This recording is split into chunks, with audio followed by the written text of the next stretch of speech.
black girl kissed the coldest millionaire at a club, and everybody was dumbfounded. She walked up to the coldest, most untouchable millionaire in Atlanta and kissed him right there on the dance floor. No warning, no permission, just pure, audacious courage that left 12 million people speechless when the video went viral. Josiah Montgomery had everything: billions in the bank, a fortress around his heart, and a reputation for being emotionally dead inside. He'd never felt anything real in his 32 years of existence, until one fearless black woman decided he looked lonely and changed everything with a single kiss. What happened next broke every rule of high society, shattered every assumption about love and class, and proved that sometimes the most impossible connections are the ones worth fighting for. This is the story of how one moment of boldness transformed two broken souls into something unstoppable. Are you ready to witness love that defies every expectation?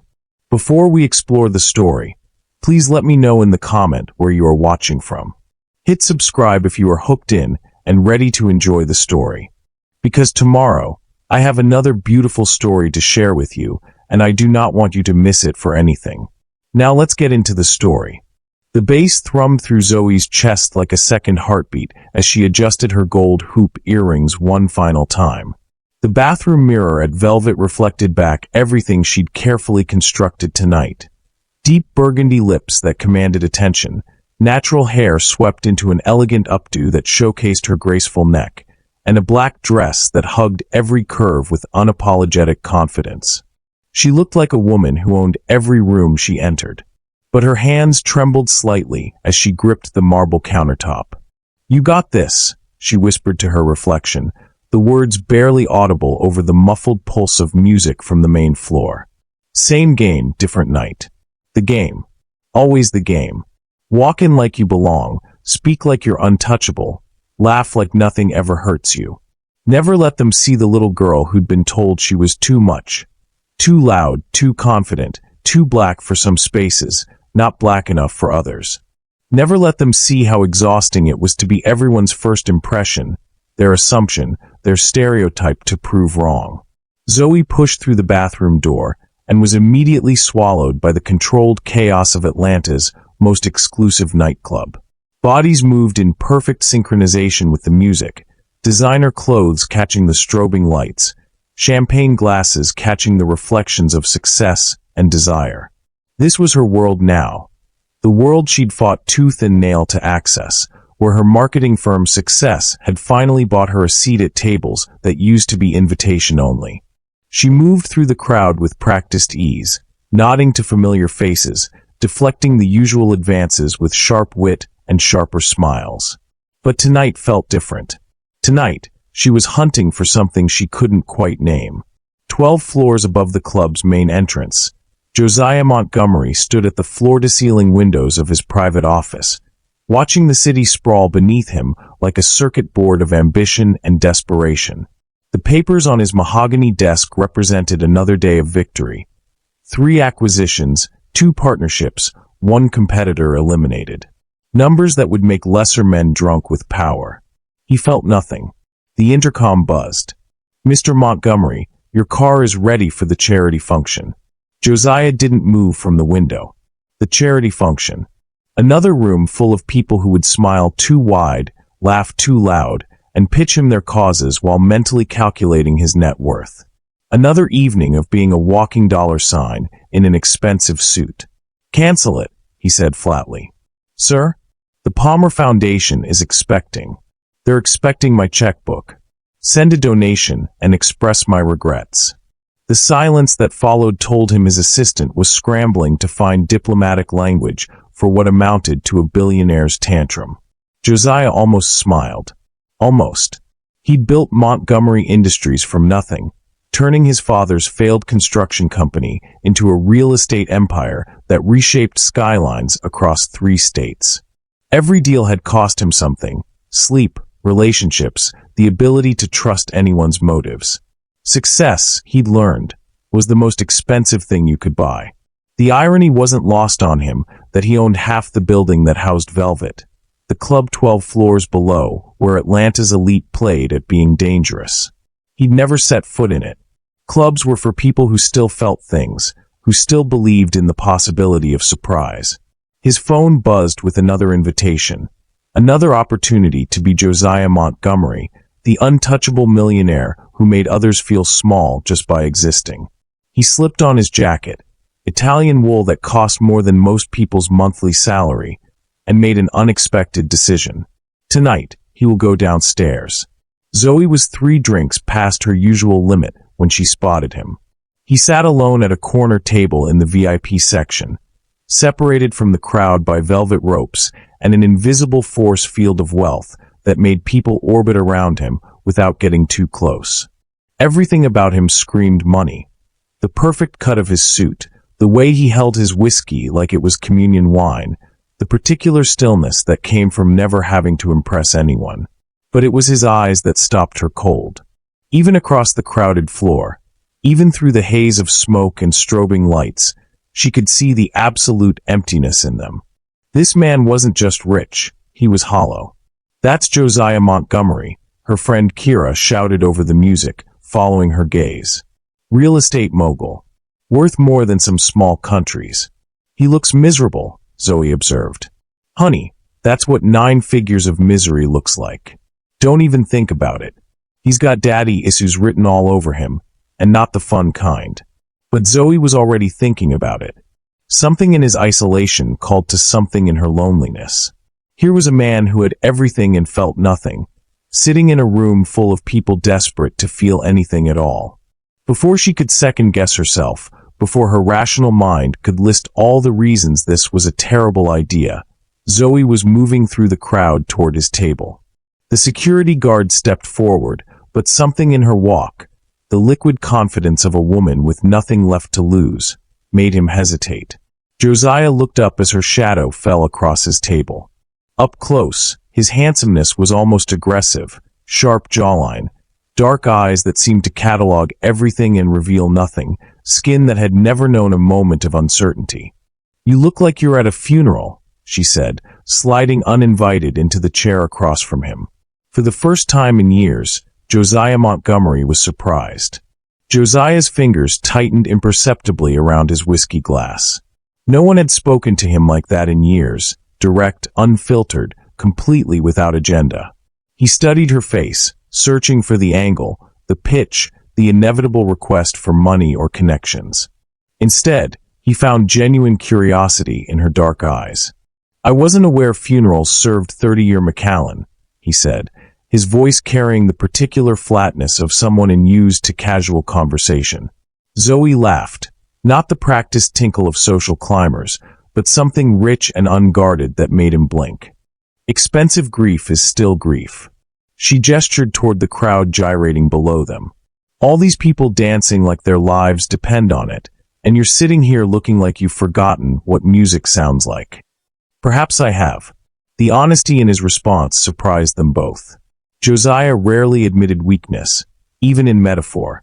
Zoe leaned forward, elbows on the table, close enough that he could smell her perfume, something warm and complex that didn't come from a department store. "When's the last time you felt anything real?" The question hit him like a physical blow.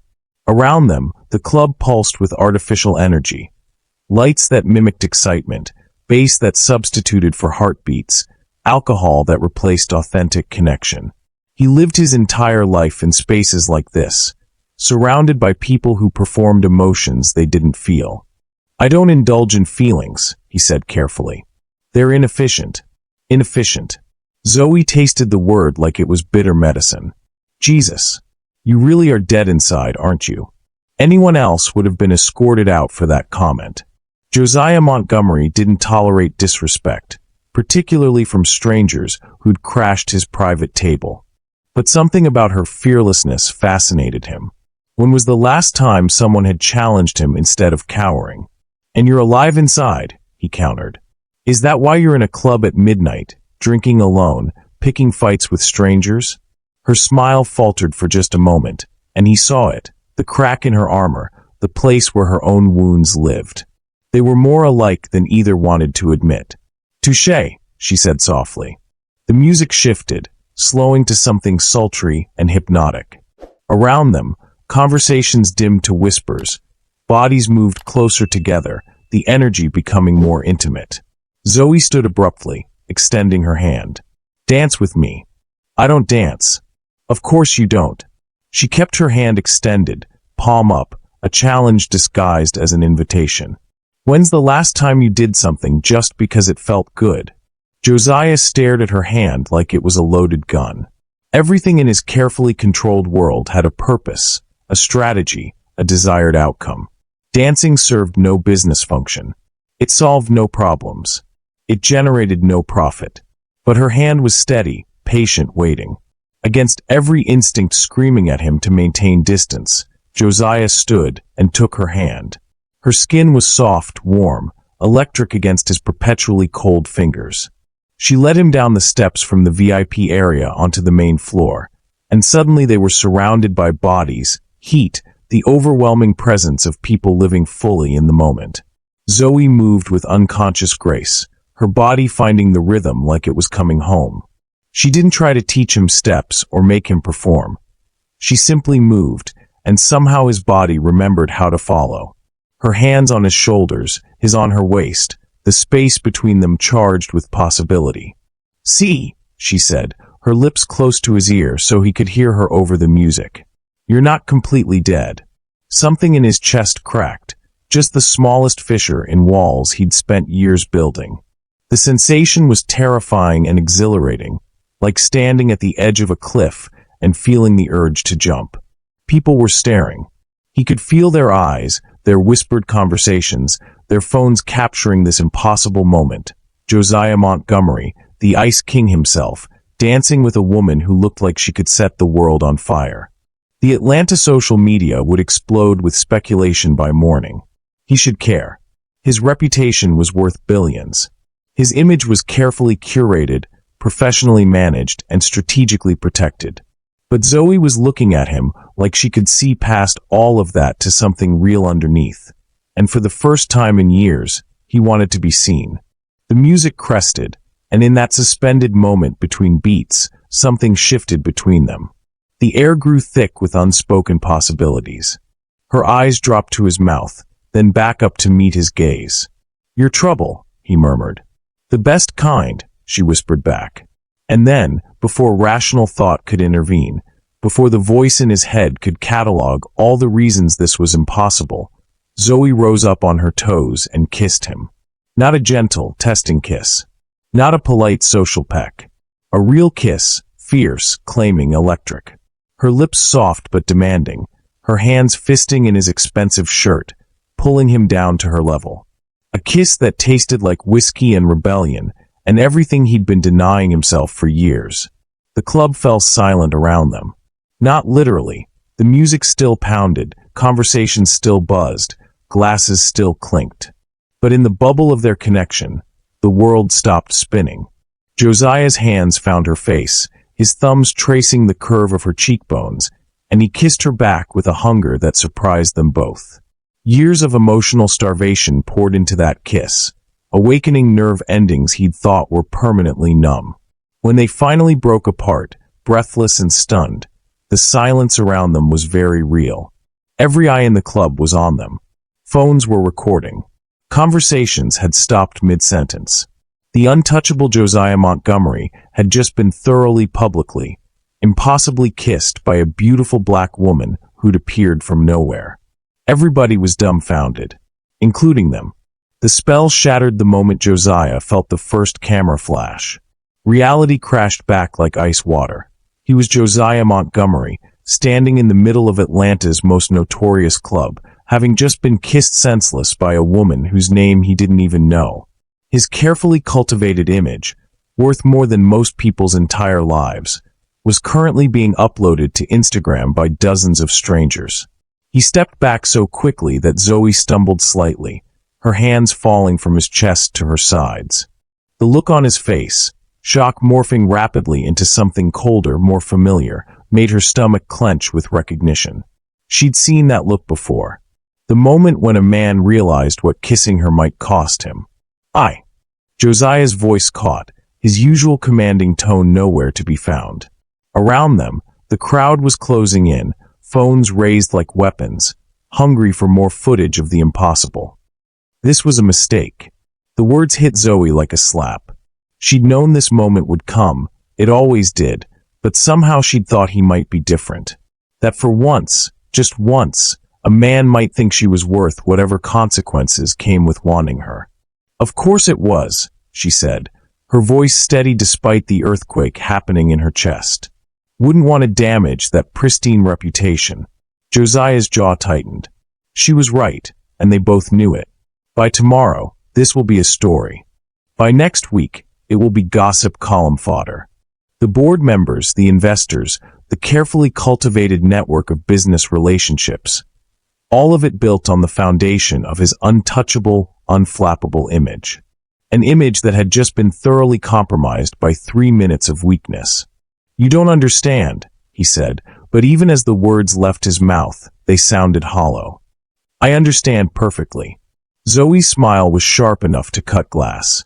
Rich white man slums it for an evening, gets caught up in the moment with the exotic black girl, then remembers he has a reputation to protect. "Trust me, honey, this isn't my first rodeo." "That's not," he stopped, because wasn't it? Wasn't that exactly what this was? He thought of the calls he'd receive by morning, the damage control his publicist would have to orchestrate, the carefully worded statements about being in the wrong place at the wrong time. The crowd pressed closer, sensing drama, feeding on the tension crackling between them. Someone shouted something about getting it all on camera. Another voice called out asking if this was some kind of publicity stunt. "Step back, please." Josiah's security detail had finally located him in the crowd, forming a protective barrier around their employer. The head of security, a mountain of a man named Burke, appeared at his elbow. "Sir, we need to get you out of here. This is already trending on 3 platforms." Trending. Of course it was. Hashtag Josiah Montgomery, hashtag Velvet Kiss, hashtag Atlanta. His life was reduced to hashtags and speculation. Zoe watched the walls slam back into place around him, watched him disappear behind the fortress of wealth and power and fear that had probably protected him since childhood. She'd been a fool to think a kiss, even one that had left her legs shaking and her heart hammering, could breach defenses built over decades. "Zoe." She turned to find Kira at her shoulder, face tight with concern. "We need to go. Now. Before this gets worse." But it was already getting worse. The phones were still recording, capturing her humiliation, her foolish hope, the exact moment she realized she'd been nothing more than a momentary lapse in judgment for a man who collected experiences like stock options. "Wait." Josiah's voice cut through the chaos, and for one wild moment, Zoe's heart leaped. Maybe he would choose her. Maybe he would decide she was worth the risk. But when she met his eyes, she saw only the cold calculation she'd glimpsed when he first looked at her. "I don't even know your name," he said, and somehow that was the cruelest cut of all. "It's Zoe," she said quietly. "Zoe Williams, CEO of Williams Marketing. In case you need to know who to have your lawyers send the cease and desist letter to." She saw him flinch, saw something that might have been regret flicker across his features. But it was too late. The moment had passed, crushed under the weight of his fears and her wounded pride. "Ma'am, we really need to go." Burke's voice was gentle but insistent. The crowd was getting restless, the energy shifting from excitement to something uglier. "Don't worry," Zoe said, backing away from Josiah and his protective circle of suits. "Your secret's safe with me. Wouldn't want anyone to think the great Josiah Montgomery was human for 5 minutes." She turned and walked away, Kira's steadying hand on her elbow, leaving him standing in the middle of the chaos they'd created. But she couldn't resist one last look over her shoulder. He was watching her go, his face a mask of everything he wouldn't let himself feel. Even surrounded by his security team, even protected by his billions, he looked more alone than anyone had a right to be. And despite everything, the humiliation, the rejection, the way he'd reduced their moment to a mistake, Zoe felt something crack in her chest that had nothing to do with anger and everything to do with heartbreak. Not for herself, though that was there too. For him. For the man who'd kissed her like he was drowning and she was air, then immediately started building walls to keep her out. By the time they reached the exit, the videos were already spreading across social media like wildfire. #VelvetKiss was trending nationally. The comments were exactly what she'd expected. Speculation about who she was, what she wanted from him, whether this was some kind of setup. None of them wondered if maybe, just maybe, she'd wanted nothing more than to kiss a lonely man in a crowded room and make him feel alive for just a moment. Outside in the cool night air, Zoe finally let herself breathe. "You okay?" Kira asked softly. Zoe looked back at the club's glowing entrance, at the world of wealth and power and careful image management that had just chewed her up and spit her out. "I will be," she said. But as they walked away, she couldn't shake the memory of how he'd looked at her in that moment before the kiss, like she was the first real thing he'd seen in years. And how that look had disappeared the second he remembered who he was supposed to be. The last thing Zoe expected at 7 a.m. on a Tuesday was to find Josiah Montgomery sitting in her office reception area.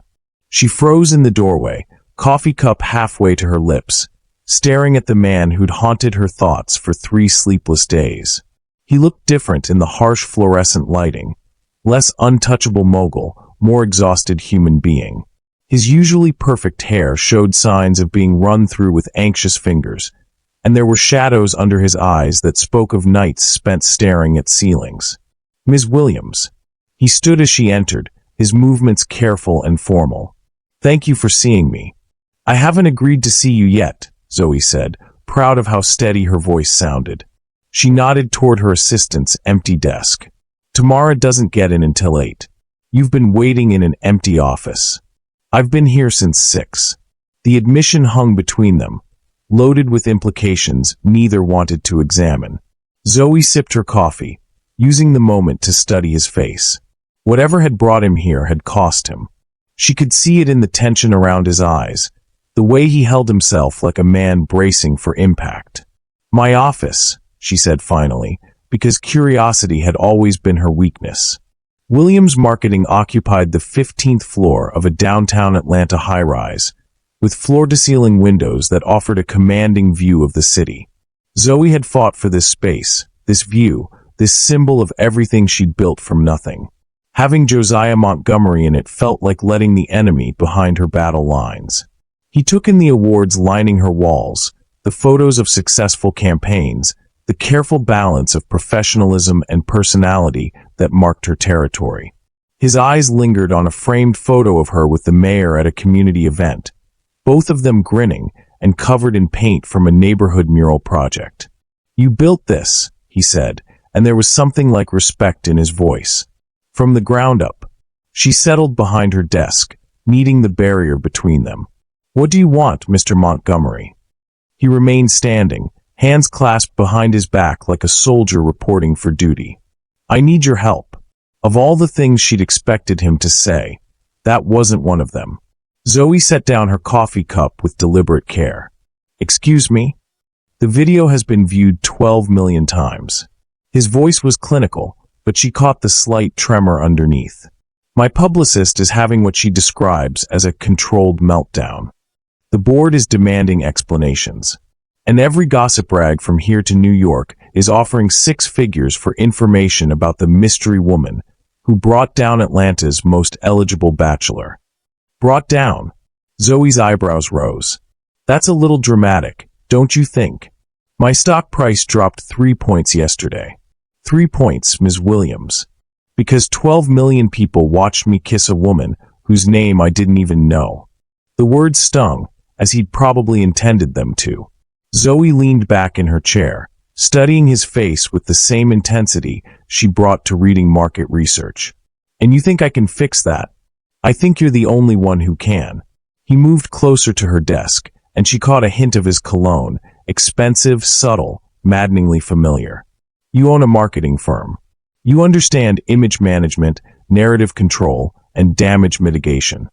"What I understand," Zoe said carefully, "is that you're here because you need something from the woman you called a mistake." Josiah flinched. "I never should have said that." "But you did. You said it, you meant it, And now you're here asking for my professional services because your reputation is worth more than your integrity. That's not, he stopped, ran a hand through his hair, destroying the last remnants of his usual perfection. This is coming out wrong. Is it? Because it sounds like you want to hire me to help you spin our moment into something more palatable for your investors. No. The word came out sharper than he'd intended. He took a breath, tried again. I want to hire you because you're the best at what you do. And because. He trailed off, staring out her windows at the city spread below them. Zoe waited, sensing that whatever came next would be important. Because I can't stop thinking about it, he said quietly. The kiss. The way you looked at me. The way I felt when. He turned back to face her, and the naked vulnerability in his eyes made her chest tight. I haven't felt anything real in so long, I'd forgotten what it was like. And then you kissed me, and everything I've spent years building around myself just cracked. Zoe's grip tightened on her coffee cup. This was not the conversation she'd armored herself for. 3 days, he continued. 3 days of reporters calling, of board meetings and damage control sessions, and all I could think about was that moment on the dance floor when you made me remember what it felt like to be human. So you want to hire me? Her voice was carefully neutral. I want to be around you. I want to understand what happened between us. But I'm terrified that if I approach this as anything other than business, I'll mess it up again. Say the wrong thing. Hurt you again. He met her eyes directly. I'm not good at this, Zoe. Feeling things. I'm much better at transactions. The honesty in his admission did something dangerous to her resolve. She'd built her own walls over the years, learned to protect herself from men who saw her as an experience rather than a person. But there was something raw in his voice, something that spoke to the lonely places in her own heart. What exactly are you proposing? A campaign. To manage the narrative around what happened at Velvet. Present it as. He hesitated. As the beginning of something real instead of a moment of weakness. And if it becomes something real, then we'll figure that out as we go. Zoe stood, moving to the windows to put distance between them. The city bustled below, full of people living their lives, making choices, taking risks. She could feel Josiah watching her, waiting for her answer. My fee is $50,000 a week, she said without turning around. Plus expenses. Minimum 6-week commitment. Done. I have complete creative control over the narrative. No input from your publicist, your board, or anyone else in your organization. Agreed. And if this goes sideways, if you decide I'm too much trouble for your precious reputation, you pay out the full contract. No matter what. A long pause. Then, agreed. Zoe turned back to face him, and found him closer than she'd expected. Close enough to see the flecks of gold in his dark eyes. Close enough to remember exactly how his lips had felt against hers. One more thing, she said softly. This stays professional. Whatever happened at Velvet, whatever we felt, that was a one-time thing. Business only. Something flickered across his face. Disappointment, maybe, or relief. Of course. But even as they shook hands on it, even as they began discussing timelines and strategies and media appearances, Zoe couldn't shake the feeling that she'd just agreed to the most complicated 6 weeks of her life. And from the way Josiah kept stealing glances at her mouth, she wasn't the only one who suspected their professional arrangement might be harder to maintain than either of them wanted to admit. 2 weeks into their professional arrangement, Zoe discovered that Josiah Montgomery was a creature of rigid habits. He arrived at her office every morning at exactly 8:15 a.m. with 2 cups of coffee. 1 black for himself, 1 with cream and 2 sugars for her, though she'd never told him how she liked it. He listened to her strategies with focused intensity, asked sharp questions that proved he understood marketing better than most CEOs, and never once crossed the professional boundaries they'd established. It was driving her absolutely insane. The charity gala approach is working, she said, spreading newspapers across the conference table. The headlines had shifted from scandalous speculation to curious interest. Montgomery's mystery woman revealed as marketing mogul and power couple or PR stunt. We're controlling the narrative, changing you from a reckless playboy to an eligible bachelor exploring serious relationships. Josiah studied the coverage with the same intensity he probably brought to acquisition reports. The board is satisfied. Stock prices are stabilizing. Good. Tonight's appearance at the Children's Hospital fundraiser should cement the new image. Zoe had chosen the event carefully, high profile enough to matter, meaningful enough to show depth. Just remember, we're selling the idea that you're a man capable of genuine emotion, not a walking checkbook. And what if I'm not? The question came out so quietly she almost missed it. When she looked up from the newspapers, Josiah was staring out the conference room windows, his profile carved in sharp relief against the afternoon sun. What if I'm exactly what people think I am? He continued. A cold, calculating machine who's only good at making money? Zoe set down her pen. In 2 weeks of working together, he'd been professional, punctual, and perfectly controlled. This was the first crack she'd seen in his armor since that morning he'd shown up at her office. Is that what you think you are? It's what my father made sure I became. His laugh was bitter, self-deprecating. Harrison Montgomery didn't believe in weakness. Emotions were weaknesses. Feelings were liabilities. The only thing that matters is the bottom line, son. Everything else is just noise. Something cold settled in Zoe's stomach. How old were you when he started teaching you that? 5, maybe 6. Old enough to understand that crying got you locked in the basement until you could compose yourself like a Montgomery. He turned from the window, and the emptiness in his eyes made her chest ache. He died when I was 22. Heart attack brought on by stress and too many cigars. His last words to me were about quarterly projections. Josiah, do you know what I felt when he died? He was looking at her now, really looking, like he was searching for judgment in her expression. Relief. Not grief, not loss. Relief that I'd never have to disappoint him again. What kind of person feels relief when their father dies? The kind whose father never let them be human, Zoe said softly. The words hung between them, heavy with understanding. Josiah blinked, clearly not expecting that response. Is that why you don't let yourself feel anything? She asked. Because he taught you it was dangerous? Because every time I did, it was used against me. His voice was steady, but she could see the cost of this confession in the tension around his eyes. The few times I tried to connect with someone, I tried to let them see past the money. They either wanted to fix me for sport or leverage me for gain.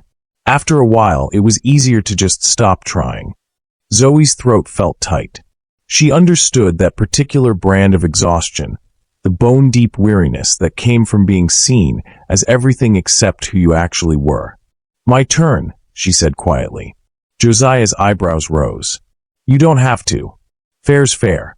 She took a breath, steeling herself for the story she rarely told. I grew up in a house where I was too much of everything. Too loud for my grandmother, who raised me after my parents died. Too ambitious for the boys in my neighborhood. Too black for some spaces, not black enough for others. And definitely too much for any man who thought dating me might be an interesting experiment. She could see him listening with the same intensity he brought to everything else, filing away each word like it mattered.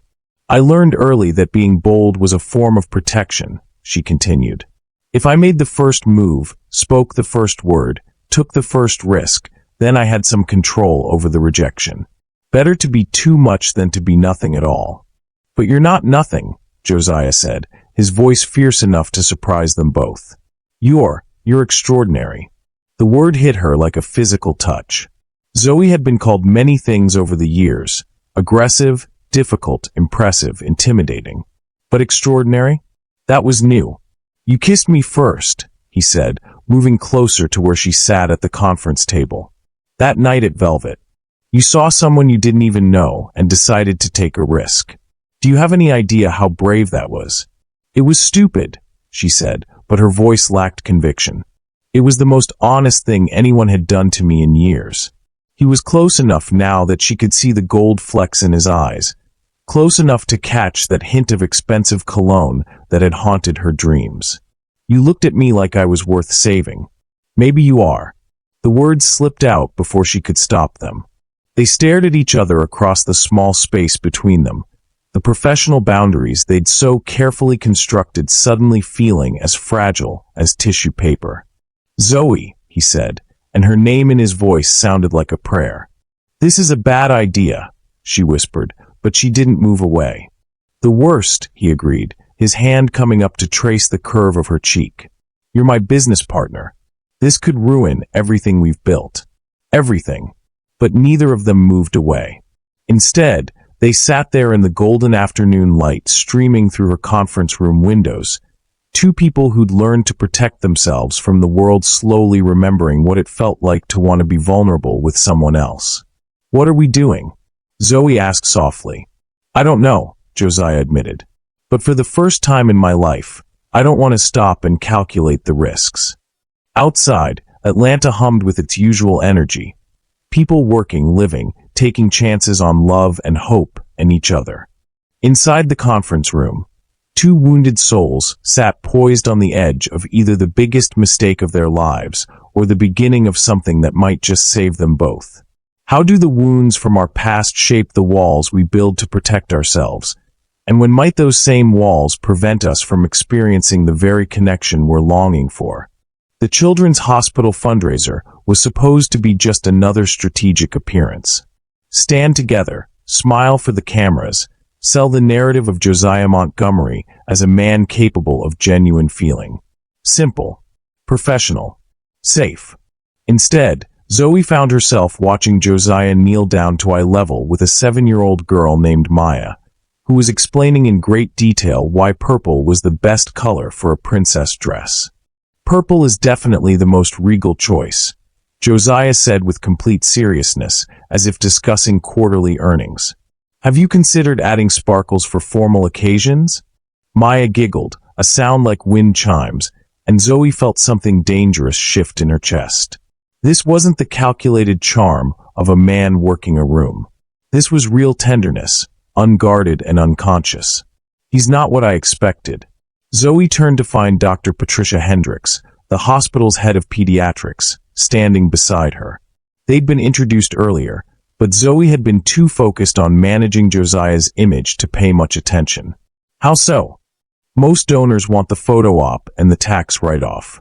They shake hands, cut checks, and leave." Dr. Hendricks nodded toward Josiah, who was now being shown a crayon drawing of what appeared to be a dragon playing soccer. "He's been here for 2 hours. Half the kids think he's their new best friend." Zoe watched him laugh at something Maya whispered in his ear. A real laugh, not the polite chuckle she'd heard him use in business meetings. The sound did something to her breathing. "He's full of surprises," she murmured.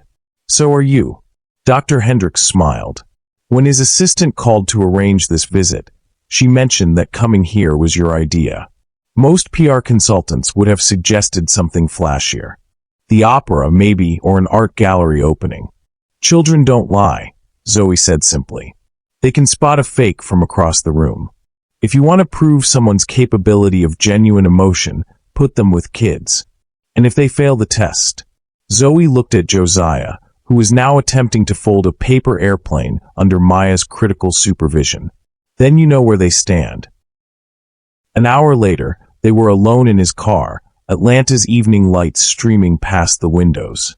Josiah had been quiet since they left the hospital, staring out at the traffic with an expression she couldn't read. "That was good work tonight," Zoe said, settling into the leather seat. "The photos will be perfect for the narrative we're building." "Is that what you think that was?" "Work." Something in his tone made her look at him more carefully. In the dim light from the dashboard, his profile looked younger somehow, more vulnerable. "What do you mean?" "Maya asked me if I had kids." He was still staring out the window, but she could see his reflection in the glass. "When I said no, she asked if I wanted them. And for the first time in my life, I actually thought about it. Really thought about it." Zoe's throat felt tight. "What did you tell her?" "That I'd never considered whether I'd be any good at it." He turned to face her then, and the raw honesty in his eyes made her forget how to breathe.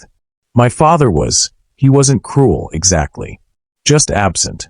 Emotionally vacant. I always assumed I'd be the same. You wouldn't be." The words came out with more conviction than she'd intended. Josiah's eyebrows rose. How can you be so sure? Because I watched you tonight. You weren't performing for those kids, Josiah. You were just yourself. And they loved you for it. He was quiet for a long moment, processing this. When he spoke again, his voice was softer. No one's ever said that to me before. That I'd be good at something that mattered. The vulnerability in his admission broke something open in Zoe's chest. Here was this incredibly successful man, worth more money than she could fathom, and no one had ever told him he might be good at the most fundamental human connection of all. Well, I'm saying it now. Their eyes met and held, the space between them charged with something deeper than attraction. Understanding, maybe. Recognition. The dangerous possibility that they might actually be good for each other. I have something I want to show you, Josiah said suddenly. 20 minutes later, they were standing in the empty lobby of Montgomery Industries' flagship building. Josiah led her to a private elevator that required his keycard, then pressed the button for the top floor. Where are we going? Somewhere I go when the world gets too loud. The elevator opened onto a rooftop garden that took Zoe's breath away. Flowering trees and carefully tended beds created an oasis 40 stories above the city. String lights twinkled between the branches like captured stars, and the sound of a small water fountain provided a gentle counterpoint to the distant hum of traffic below. You built this. I designed it myself. Josiah moved to a bench tucked beneath a blooming magnolia tree. It's the only place I can think clearly. Zoe followed him, still taking in the unexpected beauty of this hidden sanctuary. It's incredible. How often do you come up here? Every night. Sometimes during lunch if meetings get too intense. He sat down, patting the space beside him. I've never brought anyone else here before. The admission made her pulse quicken. She settled beside him, close enough to feel the warmth radiating from his body, close enough to catch hints of his cologne mixing with the sweet scent of magnolia blossoms. Why me? She asked softly. Because you see me. He turned to face her, his expression open in a way that made her chest ache. Not my money, not my reputation, not what I can do for you. Just me. Do you have any idea how rare that is? Zoe thought about all the people in her life who saw her as an opportunity, a challenge, a statement to make. Rarer than you might think. They sat in comfortable silence, watching the city sparkle below them. Up here, away from the demands and expectations that usually surrounded them both, Zoe felt something she hadn't experienced in years. Peace. Zoe. Thank you. For tonight, for this campaign, for helping me remember what it feels like to be human. She turned to find him watching her with an expression so tender it made her heart race. Josiah, I know we said professional only. I know this complicates everything. But I need you to know that these past few weeks, working with you, getting to know you, it's been the best part of my life for longer than I can remember. The confession hung between them like a bridge, an invitation to cross into territory that would change everything. Zoe looked at this man who'd spent his life building walls, who'd been taught that feelings were weaknesses, who was now offering her his heart with shaking hands. Mine too, she whispered. When he kissed her this time, it was nothing like the desperate passion of the club. This kiss was soft, questioning, full of promise and possibility. His hands came up to frame her face like she was something precious, and she melted into him with a sigh that spoke of coming home. Above them, the stars watched over Atlanta, and 40 stories below, the world continued spinning. But in their secret garden, time felt suspended, holding space for two wounded souls to finally, carefully, begin to heal each other. The photograph arrived on a Thursday morning, hand-delivered to Zoe's office in an unmarked envelope. She almost didn't open it. Her assistant had called in sick, and she was drowning in campaign materials for the Montgomery account's final phase. The public narrative had shifted beautifully.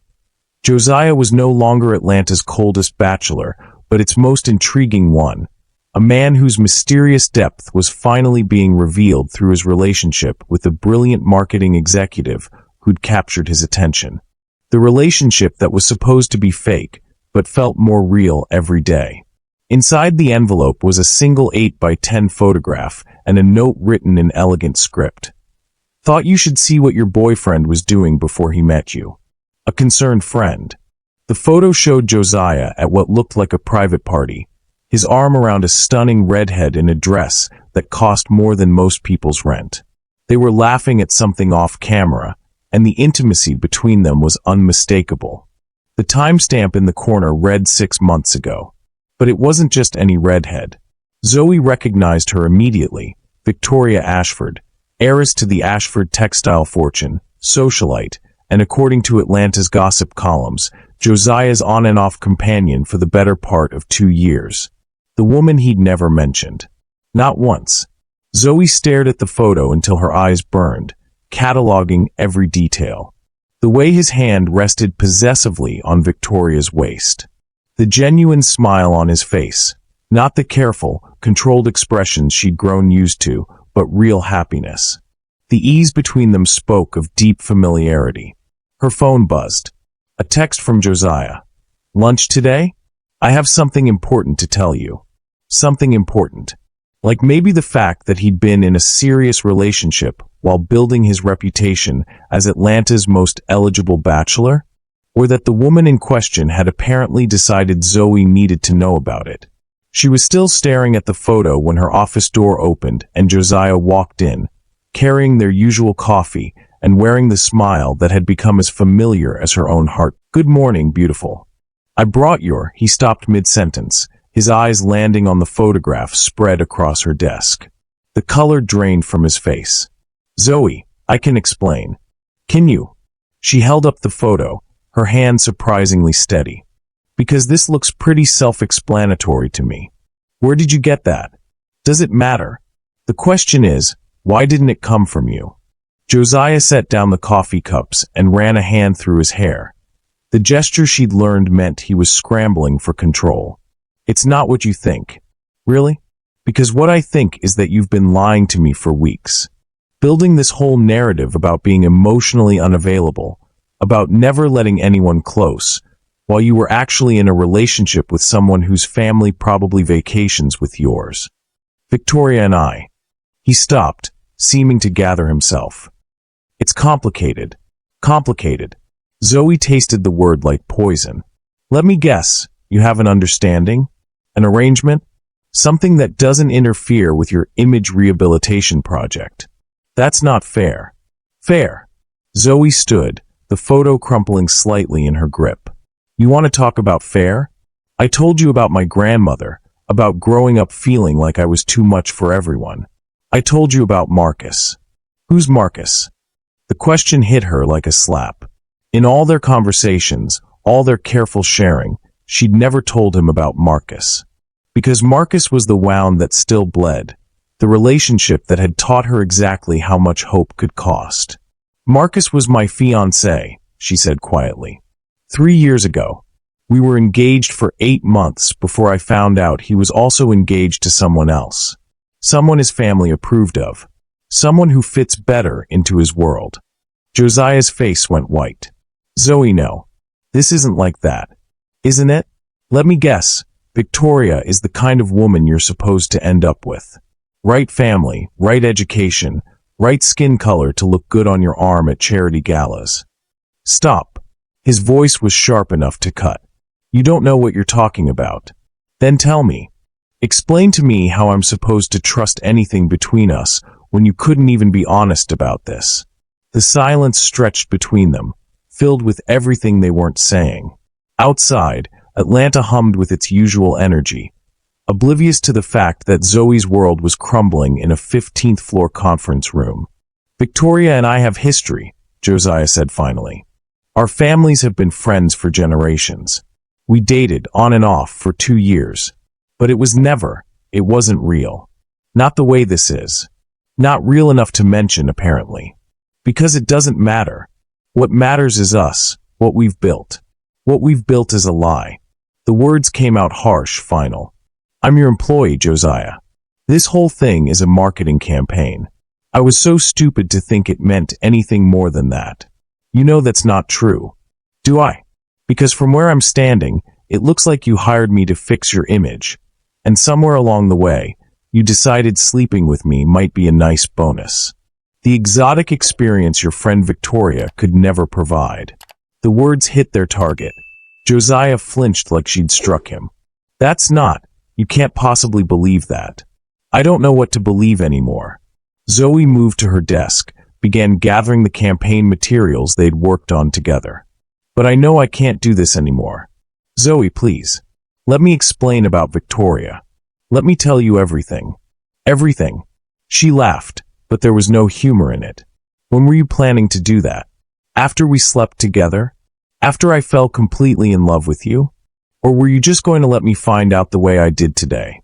The confession hung between them, that she was falling in love with him, that she had stopped being professional weeks ago, that her heart was breaking in real time.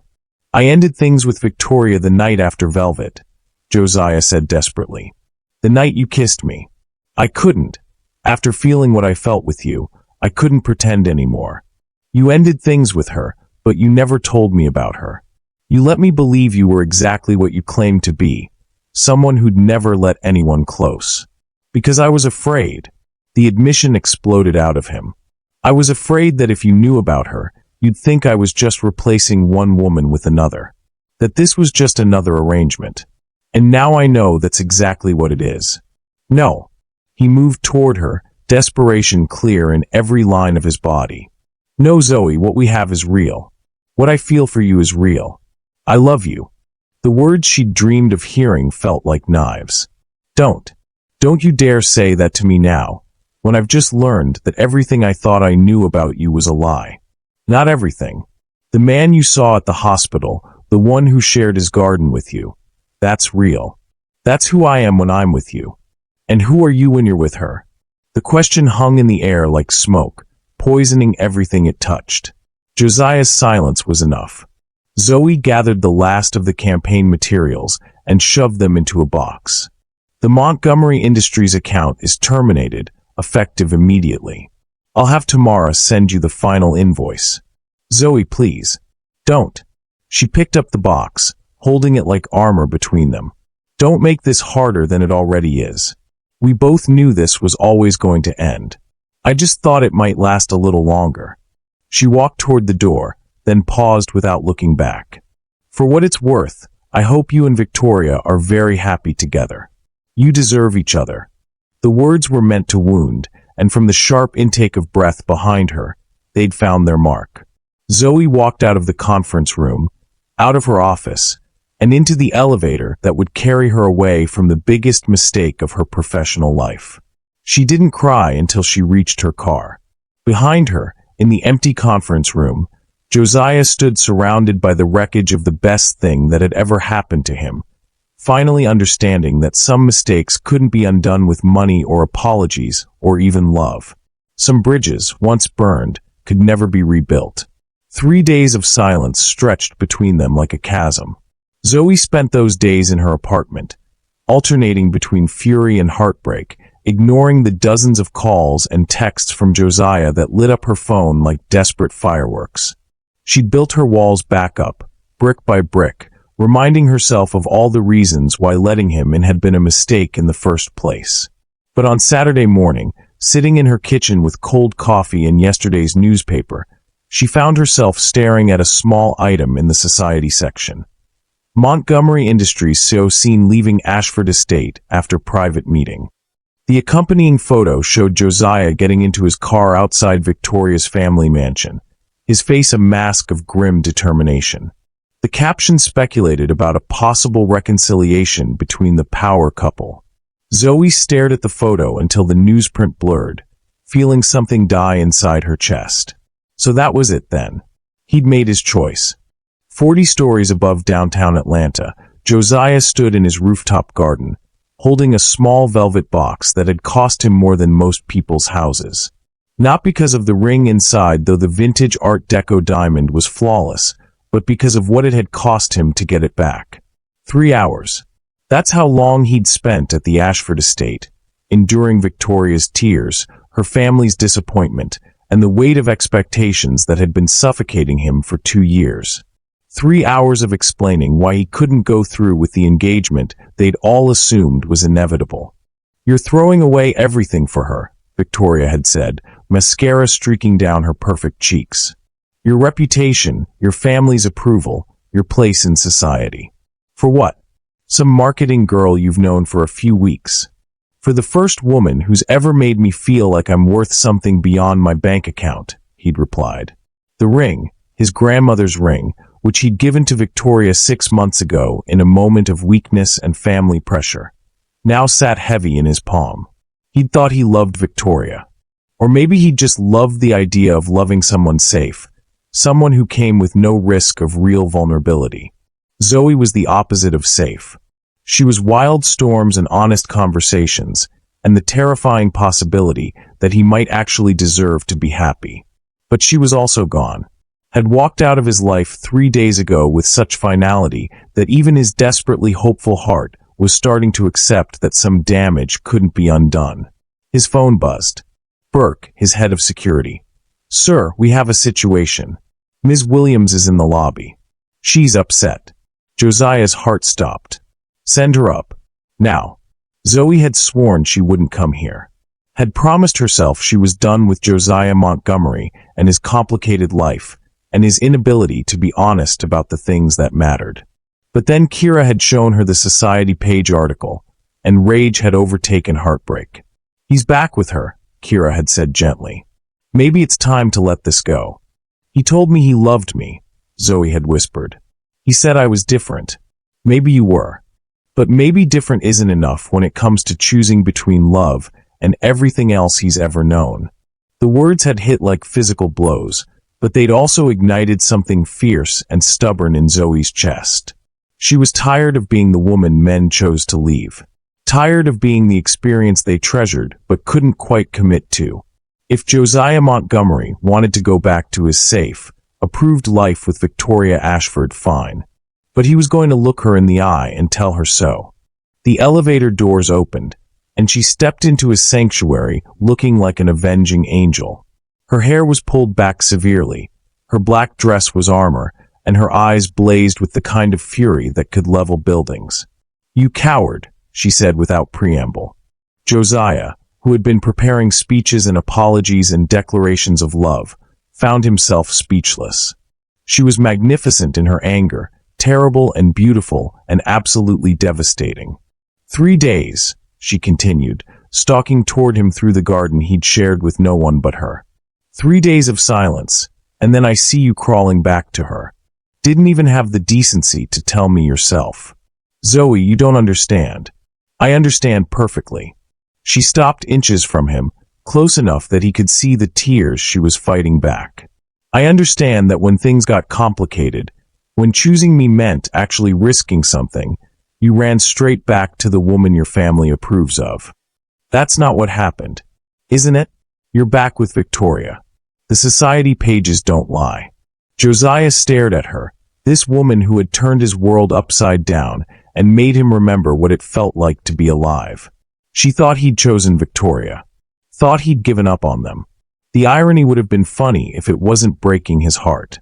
I went to see Victoria to end things, he said quietly. Officially, completely, permanently. To get back something that belonged to my grandmother. Confusion flickered across Zoe's features. What? Without breaking eye contact, Josiah pulled the velvet box from his pocket and opened it. The diamond caught the late afternoon light, throwing rainbows across the garden they'd both come to love. This ring has been in my family for 4 generations, he said. I gave it to Victoria 6 months ago because it was expected, because it was safe, because I thought that was what love was supposed to feel like. Comfortable, predictable, easy. Zoe's breath caught. Josiah, but then you kissed me in a crowded club, and everything I thought I knew about love exploded. You made me feel things I didn't know I was capable of feeling. You made me want to be better than I was. He took a step closer, and she didn't back away. You made me realize that real love isn't supposed to be easy.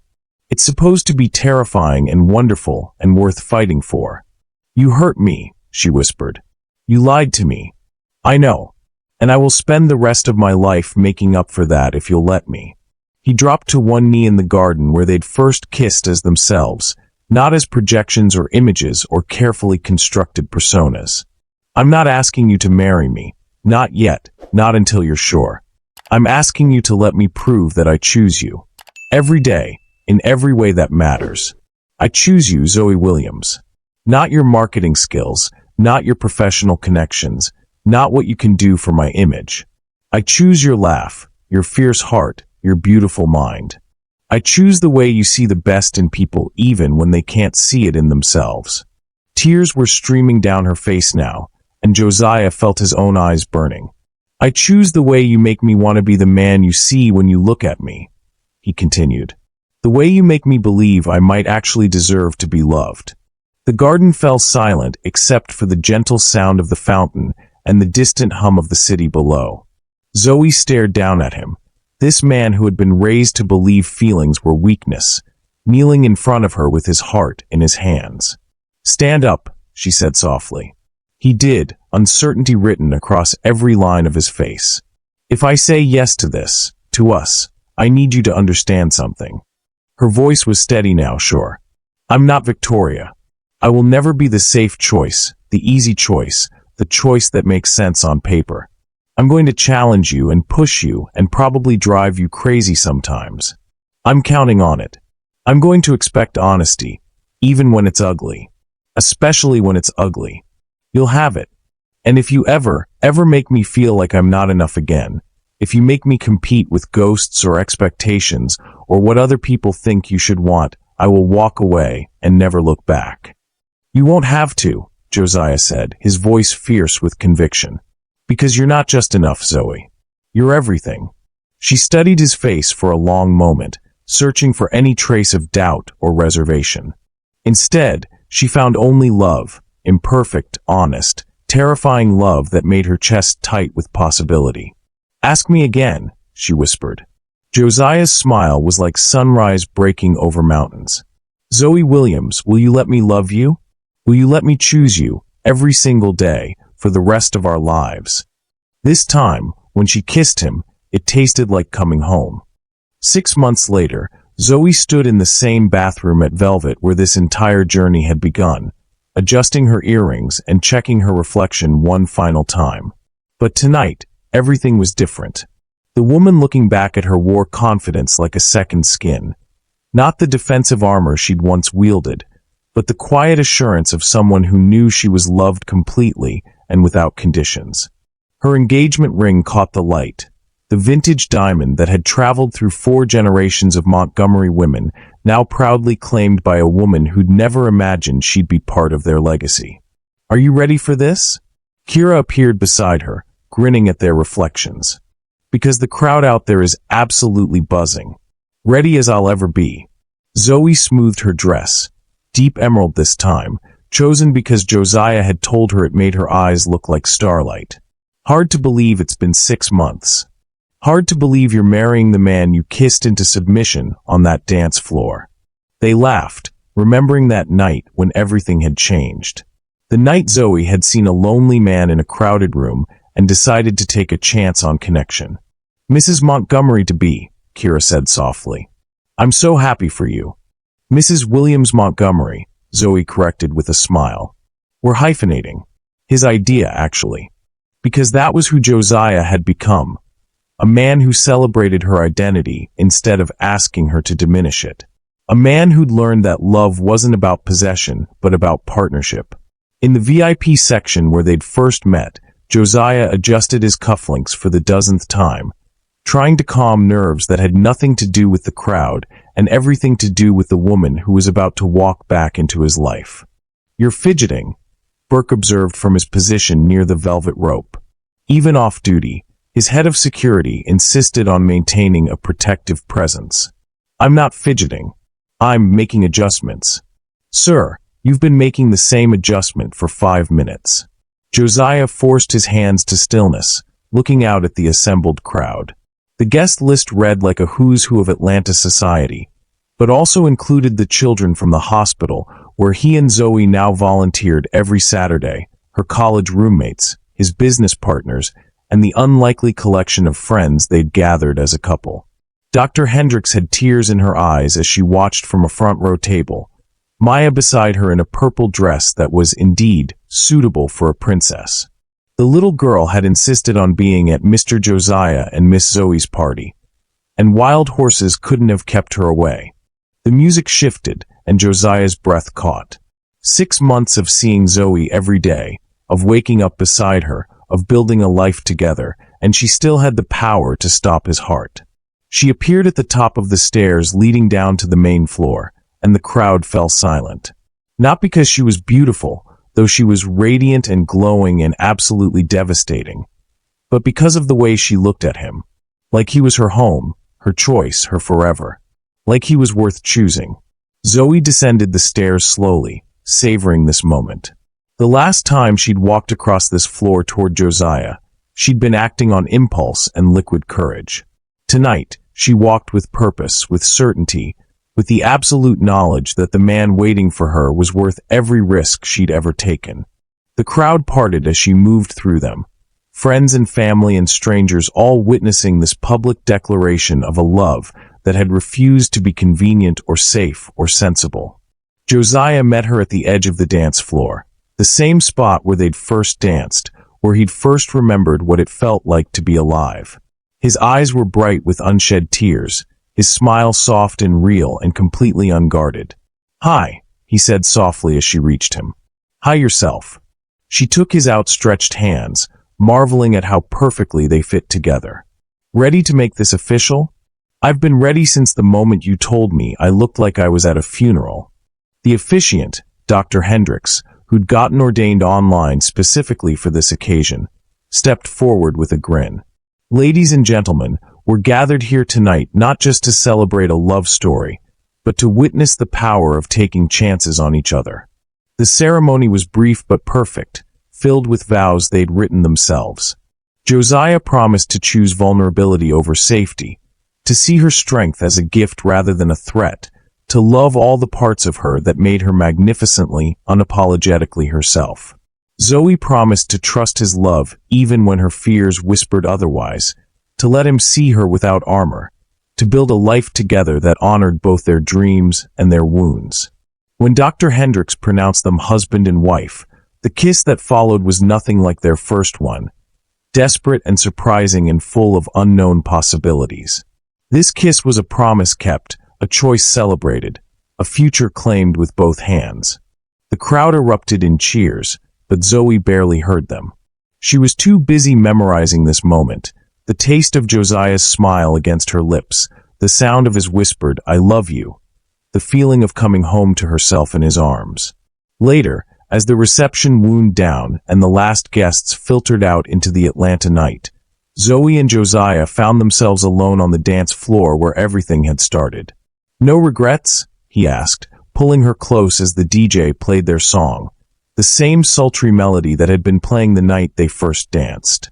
"Only one," she said, and his eyebrows rose in concern. "I regret waiting so long to kiss you." His laugh was rich and warm, and completely unself-conscious. "We have the rest of our lives to make up for lost time." "Is that a promise, Mr. Williams Montgomery?" "That's a guarantee, Mrs. Williams Montgomery." They swayed together in comfortable silence, watched over by the same lights that had witnessed their beginning. Around them, the club slowly emptied, but they remained in their bubble of perfect contentment.